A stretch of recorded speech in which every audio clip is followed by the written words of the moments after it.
Hello বন্ধুরা, বিগত কয়েকদিন ধরে আমাদের পশ্চিমবঙ্গে একটা জিনিসই চলছে, আরজি কর।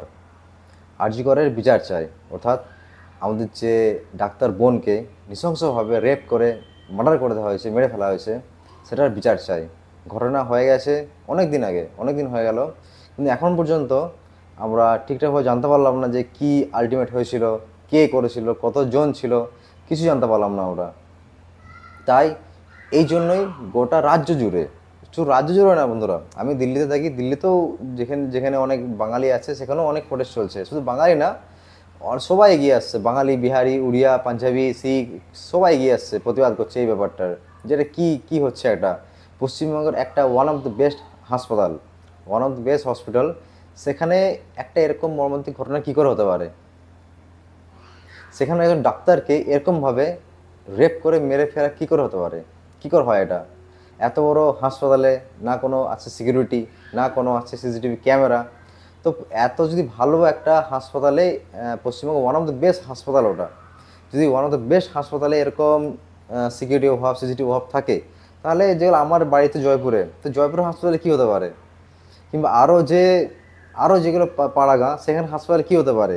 যে কলকাতার সবচেয়ে বড় হাসপাতাল, ওয়ান অফ দ্য বেস্ট হাসপাতালে এরকম হতে পারে পশ্চিমবঙ্গের, তাহলে পশ্চিমবঙ্গের বাকি হাসপাতালগুলো কী হতে পারে? হ্যাঁ, সেখানে তো মানে দিন দুপুরে অনেক কিছু হতে পারে, মার্ডার, চুরি, ডাকাতি, কত কিছু হতে পারে। তাই প্রশ্ন তো অনেক কিছু নিয়ে থাকবে, নিরাপত্তা, তারপর আমাদের সিসিটিভি ক্যামেরা, এসব জিনিস তো থাকেই। আর এই যে প্রতিবাদ চলছে, যে অভয়াকাণ্ডে দোষীদের শাস্তি চাই, এই যে প্রতিবাদটা হচ্ছে মেনলি পশ্চিমবঙ্গে, কিন্তু শুধু পশ্চিমবঙ্গের মধ্যে এটা সীমিত নেই, এটা পুরো দেশ জুড়ে হয়ে গেছে, এবং দেশ ছাড়িয়েও অনেক দূর পর্যন্ত চলে গেছে, ইউরোপ, জার্মানি, এসব বিভিন্ন জায়গাতে, লন্ডন, বিভিন্ন জায়গা থেকে প্রতিবাদ আসছে। কারণ প্রতিবাদ হচ্ছে, কারণ মানে এখন পর্যন্ত জিনিসগুলো ঠিকঠাক আমরা জানতে পারছি না, এটা কার ভুল, প্রশাসনের ভুল না পুলিশের ভুল, সেটা এখন পর্যন্ত জানতে পারছি না। আমরা তো কমন ম্যান, আমরা আর কী করতে পারি? আমরা শুধু প্রতিবাদই করতে পারি, তাই সেটাই আমরা করছি। আরেকটা, যে আমার সোশ্যাল মিডিয়াতে যেসব আমার বন্ধু বান্ধবীরা, যে বন্ধু বান্ধবীরা আছো, কি যেসব কন্টেন্ট ক্রিয়েটাররা আছো, তাদেরকে একটা রিকোয়েস্ট করি, তোমরা নিজের মতো ভিউজ, লাইক এসব পাওয়ার জন্য ভিডিও বানাও, ফলোয়ার্স বাড়ানোর জন্য ভিডিও বানাও, কোনো ব্যাপার না। তোমরা নাচছো, গাইছো, আঁকছো, আবৃত্তি করছো, ঠিক আছে, খুব ভালো জিনিস, এগুলো খুব ভালো করছো, কিন্তু সাথে সাথে মনে রাখতে হবে, আমাদের যে বোনটি মারা গেল, তার দোষী, তার যে দোষী, তাদেরকে শাস্তি আমাদেরকেই দিতে হবে। যদি প্রশাসন চুপ থাকে, আমাদেরকেই প্রতিবাদের ঝড় তুলতে হবে। তোমরা ভিডিও বানাও, তার সাথে সাথে অন্তত প্রতিবাদটাও একটু করো। তোমরা সোশ্যাল মিডিয়ার সৈনিক, তোমরা সোশ্যাল মিডিয়ার স্পেশালিস্ট। তার মধ্যে আমিও নিজেকে মনে করি আমি ছোটোখাটো একজন কন্টেন্ট ক্রিয়েটার, তাই আমি চেষ্টা করছি যাতে এরকম ভিডিও বানিয়ে অন্তত আরও মানে তোমাদেরকে একটু ইন্সপায়ার করতে পারি, যে তোমরা দেখো প্রতিবাদ, আমি যে থাকি দিল্লিতে, আমি তো আর কলকাতায় গিয়ে প্রতিবাদ করতে পারবো না। আমি চেষ্টা করছি এই ভিডিও বানিয়ে যাতে অন্তত তোমাদের একটু ইন্সপায়ার করার, যে তোমরাও ভিডিও বানার সাথে সাথে অন্তত দেখতে হবে আমাদের যে ছোটো বোনটি মারা গেল, যাতে অন্তত তার দোষীদের কাছে শাস্তি দিতে পারি আমরা।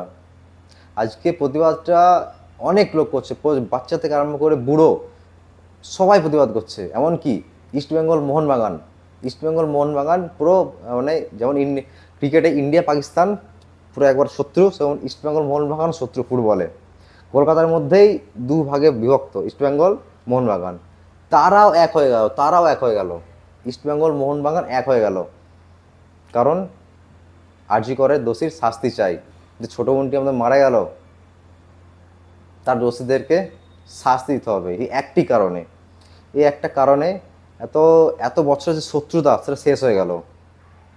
তাই বন্ধুরা, প্রতিবাদ থামলে চলবে না, যতক্ষণ না ওই যে দোষীরা শাস্তি পাচ্ছে, ততক্ষণ পর্যন্ত আমরা বলে যাব। আর আমাদের যে লড়াইটা, এটা কোনো রাজনৈতিক দলের বিরুদ্ধে লড়াই না। আমি কোনো রাজনৈতিক ব্যক্তিও না, আমি কোনো রাজনীতি করিও না, কোনো দলের সঙ্গে আমি যুক্তও নই। আমার লড়াইটাও কোনো রাজনৈতিক দলের বিরুদ্ধে না।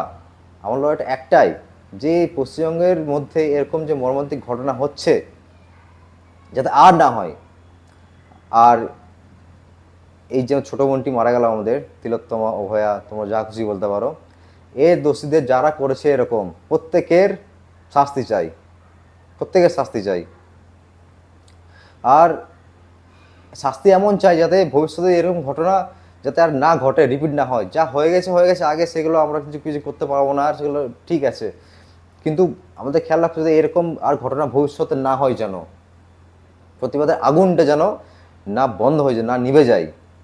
তাই বন্ধুরা, আমার যে সোশ্যাল মিডিয়ার ভাই বোনরা আছো, যারা ভিডিও বানাও, যারা কন্টেন্ট ক্রিয়েট করো, তোমরা হচ্ছে সোশ্যাল মিডিয়া স্পেশালিস্ট।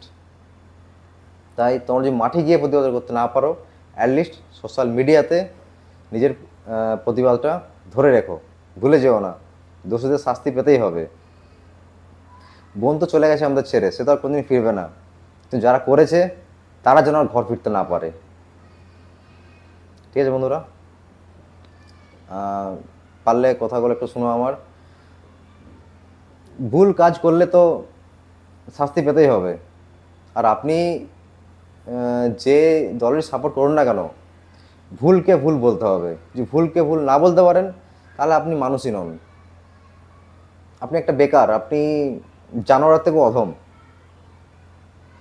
আপনি যে পার্টি করছেন করুন, আমার সাথে কোনো মাথা ব্যথা নেই, কিন্তু ভুলকে ভুল বলতে হবে, তবে তো আপনি মানুষ হবেন। নাহলে আর কি, তাহলে আপনারা জানোয়ারের মধ্যে ডিফারেন্স কী রইলো?